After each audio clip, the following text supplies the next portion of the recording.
Welcome to the JP8 report. This is James Pierce with the JP8 report, episode 361. Hi-ho, everybody. I hope y'all are doing great. Let me get my stuff all set up here. All right. I hope y'all had a good weekend. It was fast and furious. I had precinct and county conventions I had to go to. Rob, he's a precinct chair in our county. He was there also. Been busy. Saw a movie this weekend. My youngest daughter bought us a ticket and told us on Saturday that she bought us a ticket that we had to go see a movie, which was really good. We saw Operation Hail Mary. It was good. Rob, since you're watching, that is a good movie to go watch. Take your wife. That was really good. So yeah, a lot going on. Very busy. Just got back to the house a few minutes ago. Had to run some errands. Let's see. And then let's see. Breaking that came out just a little while ago.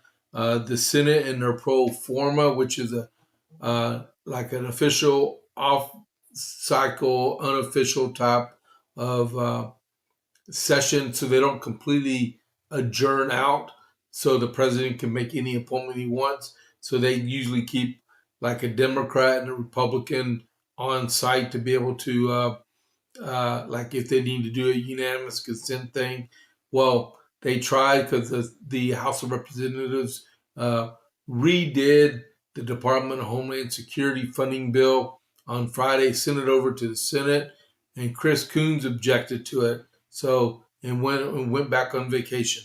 So that killed that.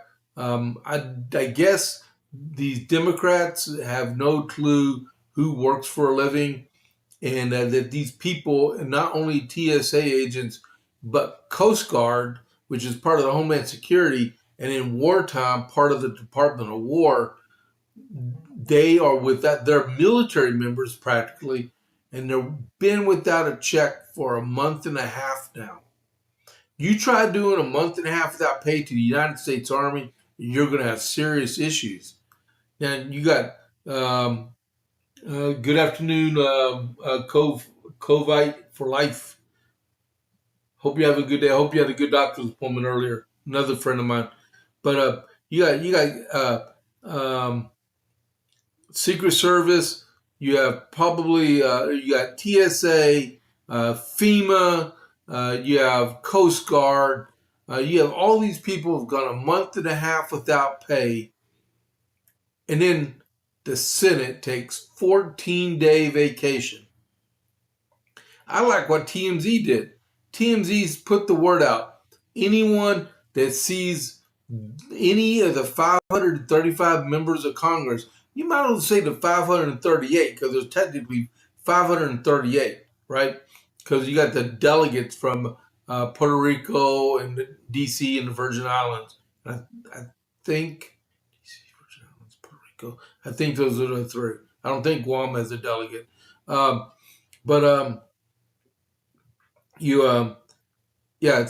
TMZ put out where they want you to, if you see any of your members of Congress, Senate or House, taking a vacation, they said Disney World, Disneyland, they said somewhere else, but they said you catch them there, take a picture, and they gave the email address. And I don't have that email address, but that's a really good idea, right? We should make them known. You got people that can't even afford. I wouldn't doubt if they're applying for SNAP at this point because they're not getting nothing in, which is stupid and ridiculous. I know I'm on it, but Chris Coons is the Democrat that he wouldn't even answer questions after he objected to the unanimous consent. Ridiculous. Chris Coons is, I believe, the senator that took Joe Biden's place when he became vice president back in 2009. All right. So, as you know, he's from Delaware then. All right. So, this is crazy.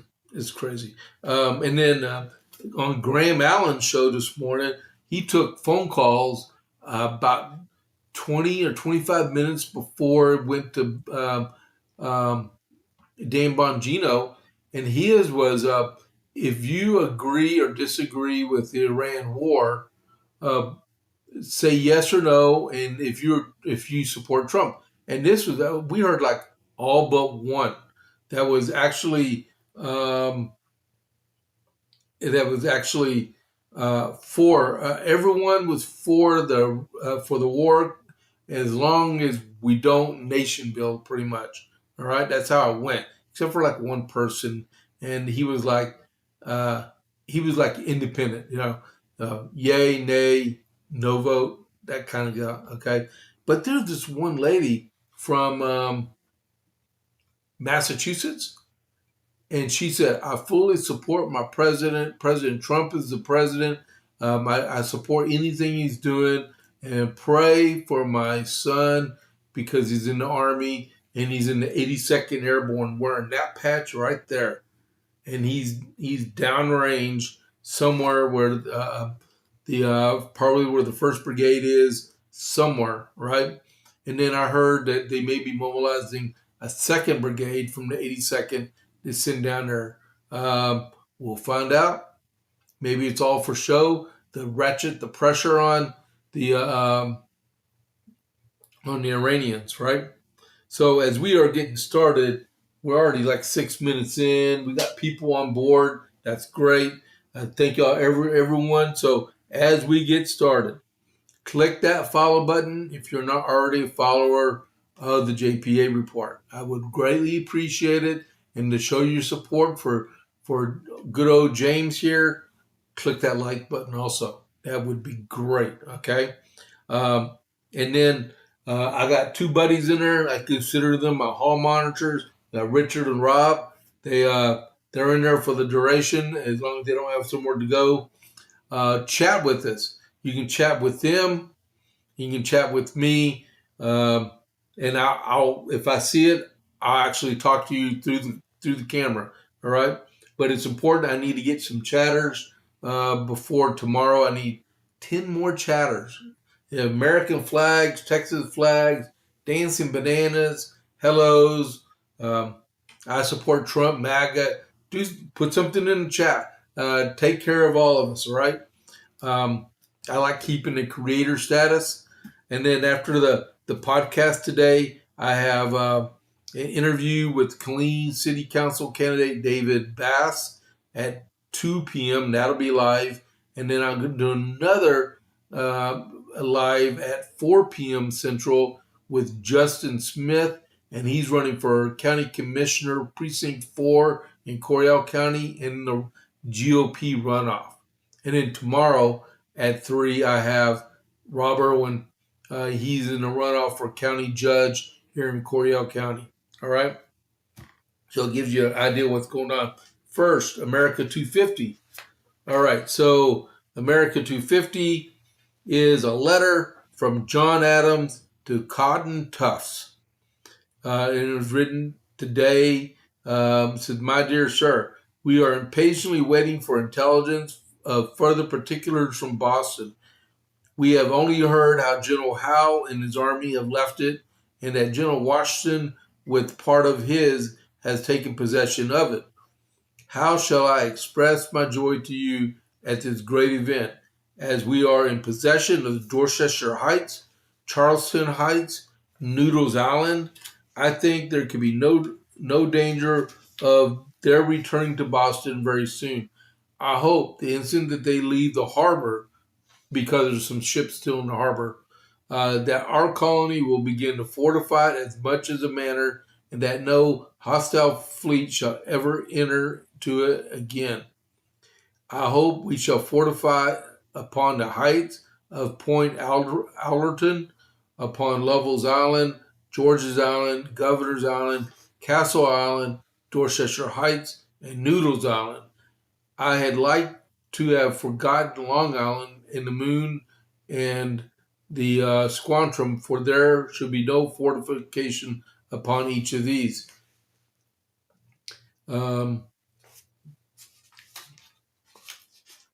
we can be no more to obstruct the channel between the west head of Long Island and the moon, question mark, but more especially can nothing be done about Nantasket Road or the Narrows to obstruct the channel? Will galleys carrying a heavy cannon be of any service? Men of war seem to dread them exceedingly. They convey a sure shot and a terrible one, and they are very terrible and alert. But cannot something be done with fire? Fire ships, sloops, schooners, or fire rafts, or all together? I think we should have some purpose. They are making preparations to defend this river in this way. I mean, with fire. They have several fire vessels besides several hundred fire rafts ready. They would fill the whole river with flame. If the bottom of the narrows of our channel is hard, I think that the vessel de frise should be used in this river would do. They are large frames of tall timber loaded with stone and sunk. Great timbers barbed with iron, pointed and feathered, and placed in such a posture as to entangle a vessel and shatter her and sink her. I hope that no efforts, no labor, or expense shall be spared in securing Boston Harbor against enemies. It will be in our interest, as for privateering is begun and trade will be open.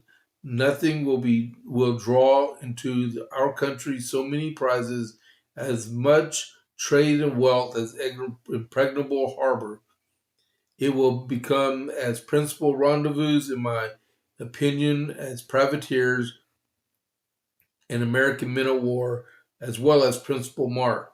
I hope if batteries, fixed or floating, fireworks, galleys, visée of frise, or other can secure the harbor, let it be done.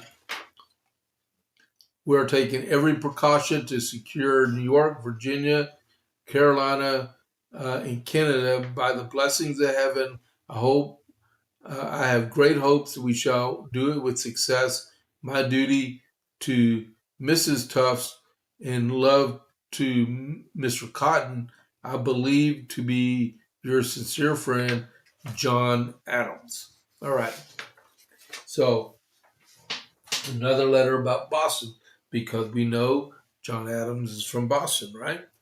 All right. So, no further, and then one brigade of 6 regiments. Let's see, let me rephrase that. General Washington orders General John Sullivan to march 1 brigade of 6 regiments from Boston directly to New York City. That happened today. All right. No further update on the Dalmatian. Sounds like I'm giving the morning brief. All right. So, and then let's see. Got that. And we'll do the Iran update. The Iran update is Operation Epic Fury. As of this morning, Spain closed its airspace to U.S. aircraft. No longer can we overfly Spain. They're such a great NATO ally that they closed their airspace to American aircraft. You got them. You got to love this treaty organization we're a member of. The U.S. had an E3 Century destroyed by a drone in Saudi Arabia this weekend. We have flown 11,800 combat missions and destroyed 150 Iranian ships. Mediators are starting to gather in Pakistan. And hold on just a second, I got an update on that one. Let's see here. Hold. Okay, so we're like the mediators. Who is the president talking to, right? Everybody wants to know. President Trump confirmed Monday that the U.S. is negotiating with Iranian parliamentary speaker Mohammed Badger Galbaf. He is the Iranian parliament speaker, all right? And this is the first time he's ever released his name and then said Trump reportedly said he's not sure whether Galbar is reliable, saying we will find out in about a week. All right. But previously, he said that he is not negotiating with the U.S. So what's up, right? He's probably saying for political reasons, so that the people down on the ground don't kill him, and so we don't kill him also, right? Um, Israel down 2 Houthi drones this weekend. Iran says it will teach its enemies a lesson. The lesson that they're teaching is how to effectively win a war. Okay. Kondab, the nuclear site inside of Iran, is not operational at this time because it took another strike from Israel.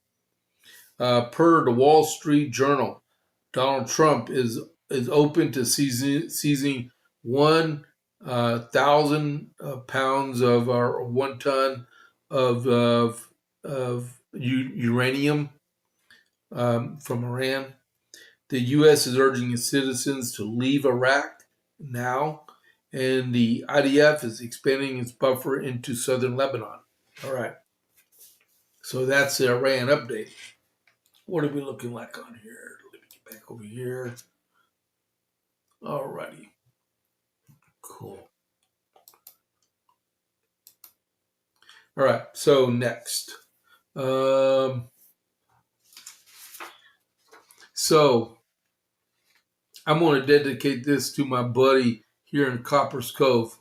Rob will know who I'm talking about as soon as I start talking about this. So I found this article on Keep Texas Red. It was published this morning by someone named Joseph Vargas, right? Bear with me, because this is dedicated to all the people out there that think in local government you can be friends that are Democrats and it'll be no big deal, all right? Because what better way to be good friends with your Democrat buddies in your local cities is to vote for them, because we're friends, all right? So that's no further from the truth, but here we go. The Silent Surrender: How Friendships Enable Liberal Control in Local Politics. We are living in a time when the political landscape is no longer defined by simple differences in opinion, but by fundamental different visions in our values and our future. Understanding this threat requires more than paying attention during election season. It requires awareness and the courage to act, even when it's uncomfortable. One of the most overlooked dangers exists in small towns and close-knit communities where relationships run deep and neighbors know each other by name. While this sense of community is a strength, it can also be a vulnerability, especially in local politics. Too often, conservatives allow personal friendships with liberal elected officials to cloud their political judgment. An official may be well liked and even a friend, but likability does not negate the impact of bad policy. When that individual consistently advances liberal agendas, whether on school boards or city councils, the long-term consequences can reshape the very values that define the community. This is where vigilance becomes essential. Politics is not about personalities, it's about principles. Supporting someone simply because you know them or want to avoid conflict can lead to the quiet erosion of fundamental values. Policies affecting education, taxation, public safety, and community standards are not neutral. They carry real consequences and extend far beyond any personal relationship. There is a psychological dynamic at play that conservatives must recognize. Many on the left are highly effective at leveraging the goodwill and civility of conservatives, They rely on the reluctance to confront, question, or oppose, especially when doing so may create tension within a tight-knit community. The result is an environment where bad policies are tolerated because opposing them is uncomfortable. As I have stated regarding this dynamic, to the assailant, submission of his assault is the only path to peace. Opposition to his assault, he seems divisive. This highlights how resistance to liberal policy is framed as hostility while compliance is portrayed as unity. In reality, what is being asked is not unity, but surrender. When conservatives choose silence over accountability, they enable the very outcomes they claim to oppose. Over time, small concessions accumulate into significant changes that are difficult to reverse. Every vote matters, especially at the local level. Every school board decision, city council vote, and local policy shapes the directive of the community. Liberal elected officials, some of whom may be your friends, may be advancing policies such as higher taxes, unchecked spending, inappropriate materials in schools, or changing school names to satisfy leftist agendas, all while urging conservatives to be tolerant. This requires a principled approach, respectful in tone, but firm in substance. The goal is not to end friendships, but to separate them from public accountability. When friendship can no longer excuse bad policy, the conversation may sound something like this: Johnny, I value our friendship at church, on our kids' sports leagues, but you're not the right person to represent me in office. Your unwillingness to protect my hard-earned money, remove inappropriate books from schools, and to stand up for my conservative values is hurting my family and me. If we are to serve as Christian conservative values we hold dear, we must recognize the threat not as something distant, but as something that can quietly take root in our own backyard. It takes root quietly through unchallenged decisions. Once we see it for what it is, inaction is no longer an option. Otherwise, the conservative values we cherish will not be able will not be available to the children of the community. That was written by Joseph Vargas. This means complete sense in terms of what happens in the local non nonpartisan city council and school district races. Because when you have nonpartisan, you hear, well, it doesn't really matter because we're not Republican or Democrat on the city council. We're nonpartisan, but we really are. When you look at it, in the fact that people do not check their political affiliation when they come to the door, they harbor it inside, right? And when you're not looking at D's and R's on the school board, but you know them for what they truly are, and you actually vote for them, you're sacrificing your personal priorities and principles in your life, in your beliefs, and allowing someone who doesn't have the same as you execute their own, and they hurt the city and the school boards and the water districts and the colleges and the water districts and the central appraisal districts at that also. There's no stopping the Democrat assault on conservative values, regardless if it's nonpartisan or partisan. And you should not be like, he's a friend of mine.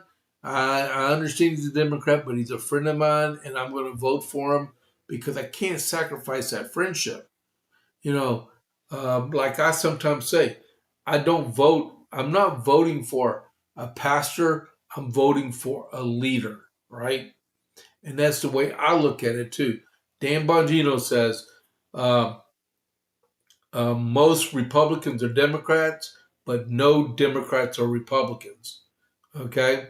You have to remember the principalities that they abide by in the Democrat Party are nowhere even close of how most Republicans believe in the MAGA movement, in the conservative movement, because there should be one and the same, right?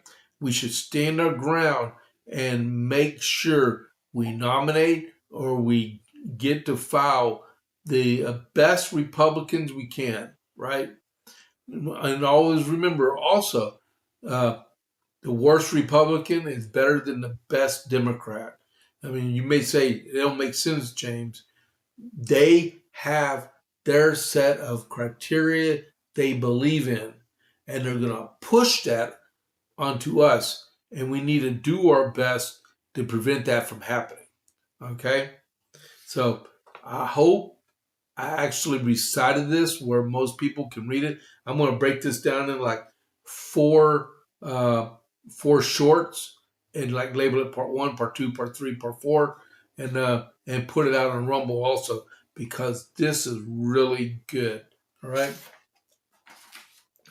Hope it all makes sense. And as we are talking right now, I'm still looking for some chatters. Give me a minute here. And I keep talking about this all the time, but here we go. You've probably noticed Rumble is growing fast and it's not slowing down. They're building a real alternative to big tech that puts creators first and actually protects free speech. And now there's Rumble Premium, an easy way to upgrade your experience. With Premium, you get ad-free viewing across the platform. Um, no pre-rolls, no interruptions, just the content you came for. Plus, premium members unlock exclusive content like bonus videos, behind the scene drops, and more from your favorite creators. Right now, Rumble is offering $10 off an annual subscription. Just go to rumble.com/premium and use the promo code STUDIO at checkout. That's rumble.com/premium, promo code STUDIO. No ads, more freedom, and content you can actually care about. That's the deal. All right. Thank you for letting me read that. Um, and I have used Rumble Premium for about 6 years now. I believe in it. I've used it. I recommend it to friends of mine, and I would appreciate it if you jump on it because it's like I'll tell you, I usually do research on mine. Right, Graham Allen, he has an 800 phone number. He lets people call in and they answer questions. Him and Todd Spear answer questions during their premium time. But you have to have Rumble Premium to join in on it. All right. And then Louder with Crowder has his own premium section. Right. So just so you know. All right. So CPAC. The White House briefing is starting. Okay. All right. So CPAC is. I meant to say also, Brent crude was trading at $112.24 a barrel. It was down like $3 a barrel from earlier this morning. West Texas Intermediate was trading at 101.90. That was up about $1 from this morning. In the stock market at about 11:30 this morning was trading up 408 points at 45,574 and some change. All right. I meant to give that to you. CPAC. CPAC results, which was a conservative political action committee. They actually had the final day on the day that we have precinct, county, and Senate district conventions. So a lot of Republicans that are precinct chairs or active in their county Republican clubs were not to be able to be up at CPAC this weekend. Kind of expensive, but we had business to do because this is the grassroots part of our organizations. But CPAC met and they had some polls done on the last day, right? According to a poll of 1,600 attendees at CPAC, an overwhelming 96% said they approve of the job Trump is doing as president. And then 94% said in a statement that Trump is the best president in my lifetime. Support for Trump's policy agenda is similarly strong. They said 91% back tariffs because it reduces the trade deficit and boosts American workers. Let's see.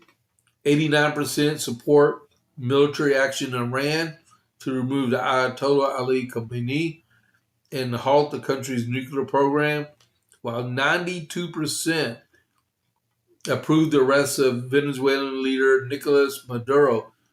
It seemed like we were more excited about Maduro being arrested than Khamenei being killed. J.D. Vance earned a 92% approval rating. Speaker of the House received 84%. And the Senate, y'all are going to love this part. Senate Majority Leader John Thune, 57%.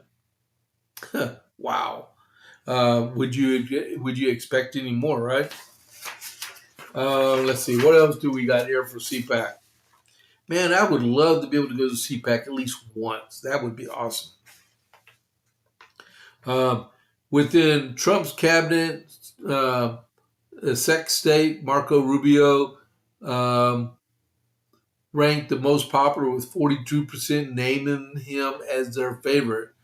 He was followed by Pete Hegseth, and then Robert F. Kennedy Jr., Scott Bessent, and Tulsi Gabbard was topped out the top five.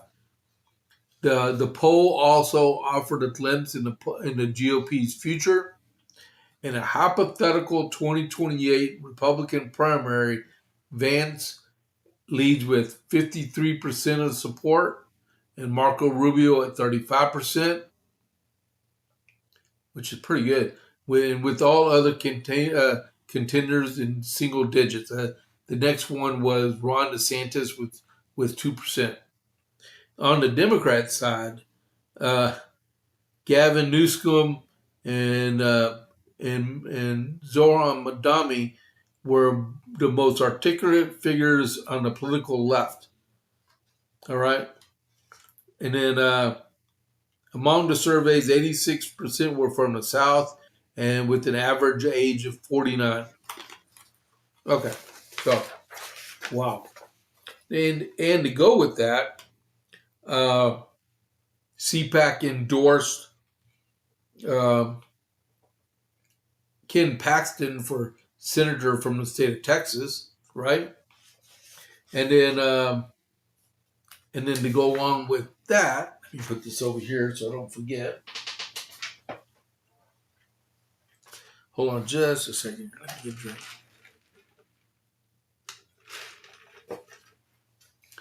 How'd y'all like those poll results? Give me some chatter. Tell me how y'all like those poll results. Give me some kind of comment. American flag, Texas flag, since it was held in Texas. Great news, MAGA. Put something in the chat, okay? So Cruz refuses to take sides between Cornyn and Ken Paxton.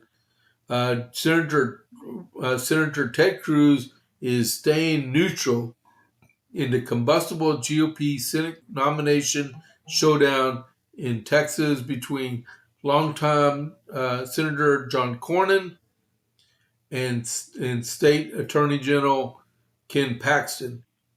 I like John. I like Ken. They're both friends of mine. I've supported both of them in the past. I've worked closely with both of them. I've endorsed both of them. I've campaigned with both of them, and so I'm staying out. The conservative firebrand three-term senator said in a Fox News digital interview on Wednesday, which was a few days ago. The winner of the May 26th Republican runoff will face Democrat nominee James Tallarico, the fake pastor, in his autumn in this autumn's general election in a race among a handful which may decide the GOP keeps the Senate majority in terms in the midterms. Fox News had to put that in there to keep it fair. Okay, Cornyn edged Paxton by a point in the March 3 primary, as they were the top two contenders among a crowded field of Republican candidates. But since neither of the heated rivals cracked the 50% threshold in which we require in Texas, the race headed into overtime. While some of Cruz's top outsider political advisors are supporting Paxton, the senator is declining to take sides. I trust the voters of Texas will make the correct decision, Senator Cruz said. Tallarico is considered a Democrat Party rising star. No, he's not. I'm not even going to read that part about Tallarico. I'm not going to give him any kudos because he doesn't deserve any. The Corn campaign and aligned Super PAC have spent big bucks to run ads against Paxton, arguing the Democrats will flip the seat in the general election if Paxton's the GOP nominee. Corn, his allies, in the National Republican Senatorial Committee, the campaign arm of the Senate GOP, repeatedly pointed to the slew of scandals and legal problems that have battered Paxton over the last decade, as well as his ongoing messy divorce. Paxton, a longtime supporter of Donald Trump and MAGA firebrand, who grabbed significant national attention by filing lawsuits against Obama and the Biden administration, has pushed back by repeatedly questioning Cornyn's conservative credentials and past support of Trump. And then the president's also staying out of this mess also. They're going to let the two campaign against each other until May 26th, when us voters determine who they want to be the Senate nominee and the next senator from the state of Texas, right? I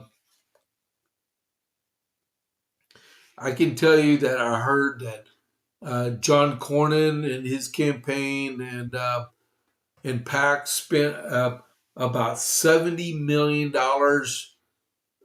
in the primary, and Ken Paxton only spent 4.1 million, I think it was, and almost surpassed John Cornyn in the primary by like 1 point, right? So it's over 2 months. It's all of May, all of April, all of May. So we got 2 months to election day. It's going to be a long campaign. And you may say, well, he's damaged goods. Not necessarily, because you're airing all of his dirty laundry out before the general election, so it gives his opponent nothing to talk about during the election itself, right? But is he not surprised about the numbers, especially the Senate? Roger that. Good job. Yeah, Richard, I agree. I expected a little bit higher of a rating, but you're talking about a CPAC from people from all across the country, and that they have 42%, or I think it was 42%, that was for Ken Paxton. But if the vast majority of the people were from Texas, that number would probably been higher. All right. Hey, we have another chatter here. All right. Simplin de Poplado. I think that's how you pronounce it. All right. So next, no king. So we go from a conservative thing to a a liberal thing, right? So, what do y'all think about No Kings protests? For the ones that live here in this area of Central Texas, they had 400 people in Bell County at the Bell County Courthouse, right? My daughter was actually on the road on I-35 between 3 and 5, and she saw nobody at the protests along I-35 in which they said there would be. Because they were going to do protests in all the major cities, including Temple and Belton, from Minnesota all the way down to South Texas, the whole expanse of I-35. All right, that was the plan, right? But to go along with that, No Kings protests in Portland, Los Angeles, and Dallas grew violent on Saturday, and the one near Mar-a-Lago in Florida took a lewd turn as thousands filled the streets around the U.S. in angry demonstrations to the Trump administration. No Kings demonstrations in Portland, Oregon got out of hand in the evening, with protesters sporting gas masks and attacking police officers. In Dallas, police officers had to separate No Kings from pro-America. I like that term, pro-America counter demonstrators, as two groups engaged in heated clashes. And video of the scene showed a protester being hauled away and arrested, and others shouting "F you." They used the full expletive. And apparent pro-Trump demonstrators who were carrying flags and automatic weapons. A large mob of demonstrators waving Palestinian flags hurled cement blocks toward Homeland Security agents in Los Angeles. An unruly crowd was gathered outside the Metropolitan Detention Center, and a few dozen DHS students were working. They banged on the fence and charged a few and threw cement blocks at DHS agents. DHS agents deployed tear gas on the crowd, and Los Angeles Police Department in officers clad in riot gear were dispatched to the scene. Protesters violently resisted arrest from LAPD video show. But you know, it doesn't matter, because if the magistrate or the defense attorney, district attorney is liberal, they'll probably let them go with a quick citation, right? If you're watching, don't forget the chat. Okay, we got 3 people in the chat right now. Let's go. Let's carry it on. Let's keep it going. If you know someone that's on another site, bring them on in there to check it out. All right. Let's see. Outside Mar-a-Lago in Palm Beach, female protesters lifted up their shirts. Wow.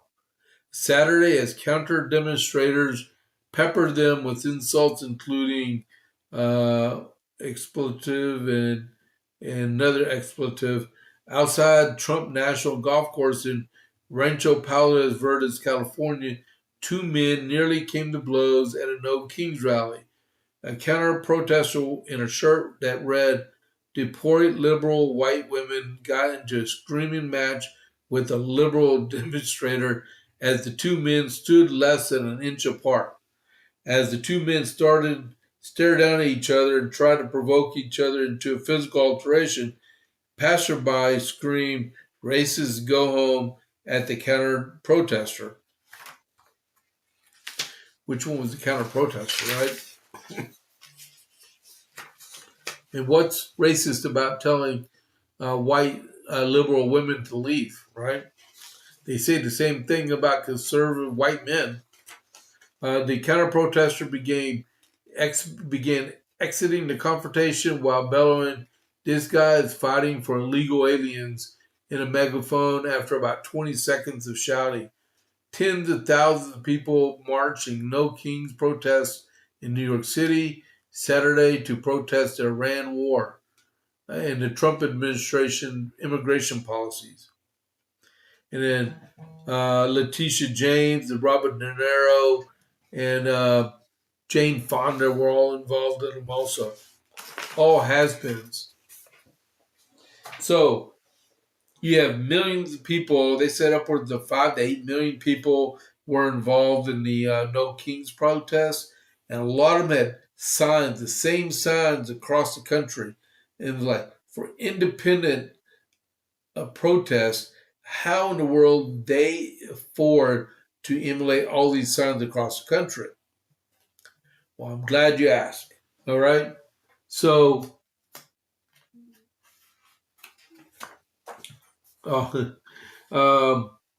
paid protesters. Yep.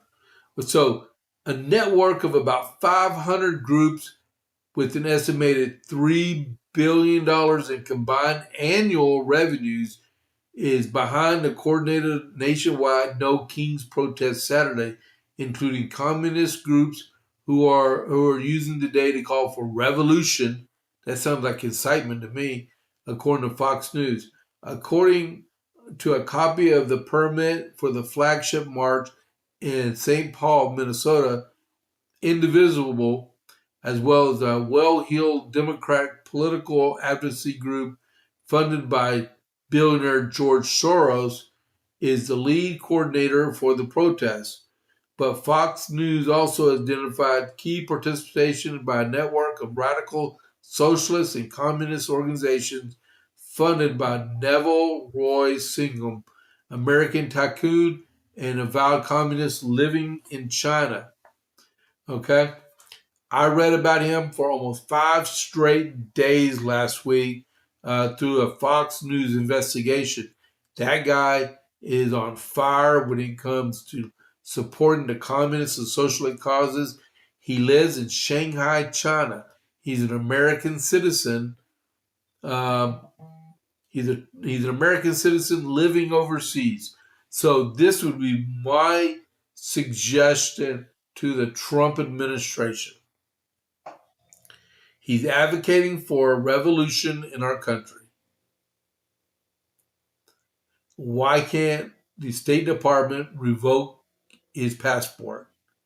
So he's stuck in China and never can come home. And as if his wife, Jody Evans, goes to China to visit him, revoke her passport also. It seemed like a good bet for me. Because we got to do away with the incitement. And then him being stuck overseas reduces his ability to use his financial assets. All right? All right. So what are we looking at now? It's already 12:48. Man, I'm not going to make it. I might be able to do one more article besides this. Let's see here. Hold on just a second here.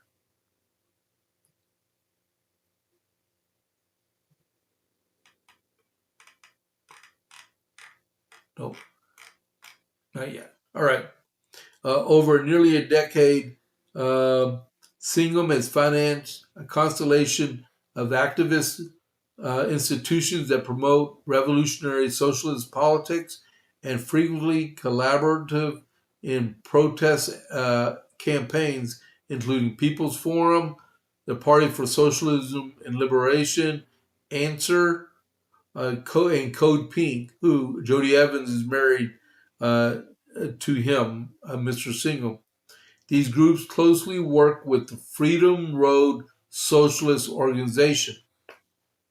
You're talking about groups here that are intent on overthrowing the United States. Okay, you have to believe that they're not just protesters.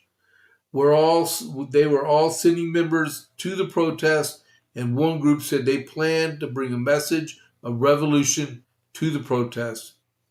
On Friday evening at the corner of Fremont and 37th in downtown Minneapolis, members of the Twin Cities chapter of the Party of Socialism and Liberation packed a car with sticks of bright red protest signs they had prepared at the Dream Shop for Saturday's demonstrations. They're all part of Singham's network and co-sponsors to the St. Paul protests. The protesters read "No Kings, No War, Party for Socialism Liberation" printed on the bottom. Activists stacked the signs upside down so their wooden picket handles attached are loaded, and loaded them in a vehicle, preparing them to distribute them in the next day's main protest at the state capitol in St. Paul.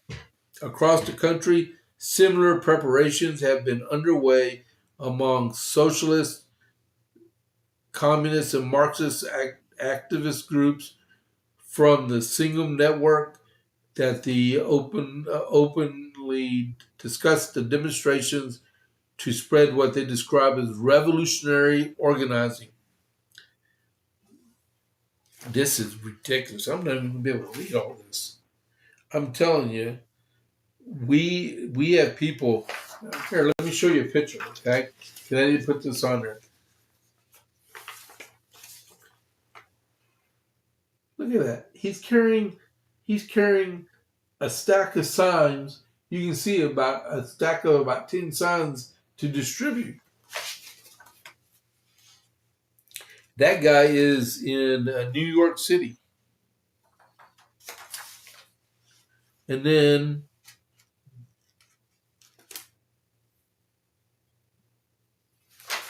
this one. Everyone is welcome except ice. I guess they want their drinks warm. They don't want ice to be put in. I don't know. Go figure. All right. So that's for No Kings. All right. Oh, wow. Y'all are all talking a little bit. All right. That's cool. Keep it up. Keep up the discussions. All right. So the next part is the Supreme Court. This will get people really going. It's at 12:52. So I can't really go too far over this afternoon because I have that 2:00 interview. Okay, so I got to get prepped for it. The Supreme Court is going to review an executive order from President Trump on birthright citizenship. The Supreme Court is poised to answer a fundamental constitutional question largely ignored for more than a century: who qualifies as an American citizen? The justices on Wednesday will hold oral arguments to review President Trump's effort to limit birthright citizenship in the U.S. A landmark case will with the potential to upend the lives of millions of Americans and lawful residents. At issue is the executive order that the president signed on his first day in office, which would end automatic birth citizenship for nearly all persons in the U.S. to undocumented parents or parents with lawful temporary status in the country. A seismic legal, political, and social lift that critics note will break more than 150 years of legal precedent. Well, if the legal precedent is wrong, it needs to be changed. All right? A ruling is expected in 3 months, but until then, Trump's plans remain on hold. The case is the fourth of a 5-part series of appeals. The Supreme Court will consider this term on the merits of Trump's sweeping executive agenda. The 9-member bench has already tossed out reciprocal tariffs, which relied on economic emergency law, and a separate dispute over ending protections of immigrants with TPS will be argued later in April. Still pending are the rulings on the president's ability to fire members of independent agencies, including the Federal Reserve governors, but the administration has been winning most of the emergency appeals at the Supreme Court since Trump took office, which is good, right? Executive Order 14160 entitled Protecting the Meaning and Value of American Citizenship was denied to those born after February 19th, 2025, whose parents are legal immigrants, or those who are here legally but on temporary non-immigrant visas. It also bans federal agencies from issuing or accepting documents recognizing citizenship for their children. And the privilege of the United States citizenship is a priceless and profound gift, as part of the order. But the 14th Amendment has never been interpreted to the extent that citizenship universally to everyone born within the United States.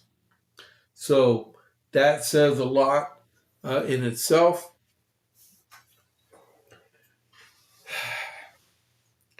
What do y'all think? Rob and Richard, do y'all have an idea how the Supreme Court might eventually?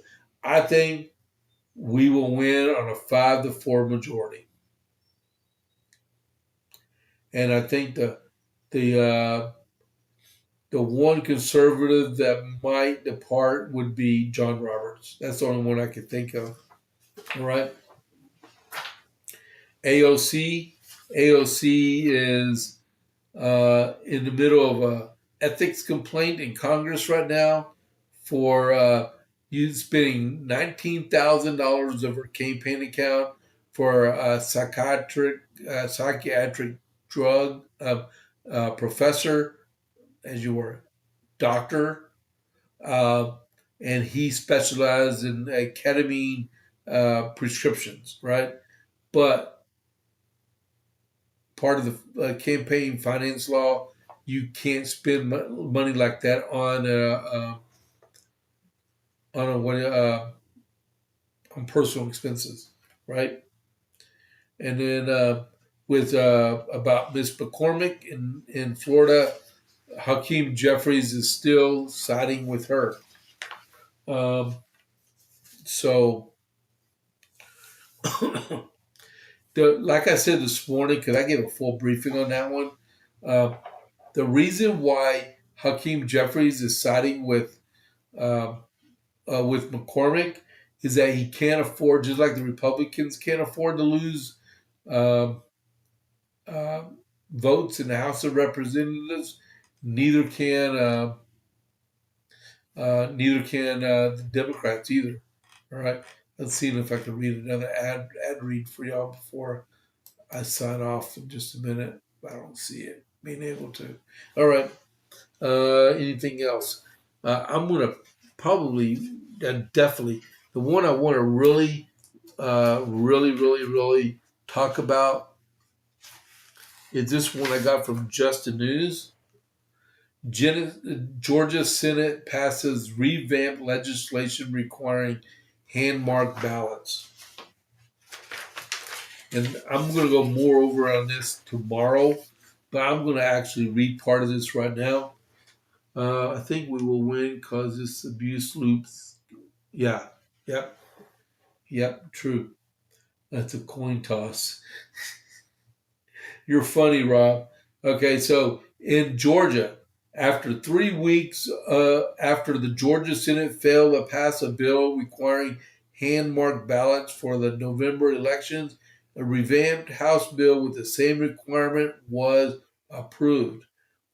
In its original form, House Bill 960 would have added a 12th Superior Court judge to the Gwinnett Judicial Circuit. The amended bill presented by Greg Dozel, Republican, Cummings, Georgia, on Friday contains some of the same language as Senate Bill 568, which failed on crossover day. House Bill 960 still requires hand-marked ballots for November 2026 general election and requires a manual recount of some elections. The new version reduces the $10,000 fine the election boards were facing for each ineligible voter over $100. Election officials will also be required to have pre-printed ballots for each voting location and publish a voter turnout list by 9 7:59 p.m. on election night. I actually love that idea. That would be something we need to do here in Texas. I know we get it the next day for the most part. I would love to see it before midnight. Yes, that is really good. All right. So I'm definitely going back over this tomorrow. All right. In detail. I like that idea. Man, I hope someone gets something back to Shelby Slauson and let her know what we're thinking about because that is something that should be proposed and put back on the block right there. Um, so, with that being said, I got to get ready for this interview with this city council candidate. I appreciate everybody tuning in today. If you want to find me on my socials, you still have time to chat if you want. Okay, but I'm gonna show you what my socials are. I'm on X at James Pierce Jr. I'm on Facebook at James A. Pierce Jr. I'm on ScrewTube at JP8 Report 67. True Social, I'm at James A. Pierce. And my email address is jp8report at gmail.com. All right. So I will be back for the morning brief tomorrow morning at 6:30 to 7. And then for the JPA report, I'm on from noon to 1. All right. And then when I do a premium, I go over that. But just remember on this coming Friday, Good Friday, the JPA report and the morning brief will not be published unless there's like major news that I just can't get away from. That'd be the only way. All right. So thank you all very, very much for tuning in today. This is James Pierce with the JPA report. I'll catch you on the flip side. I'm out.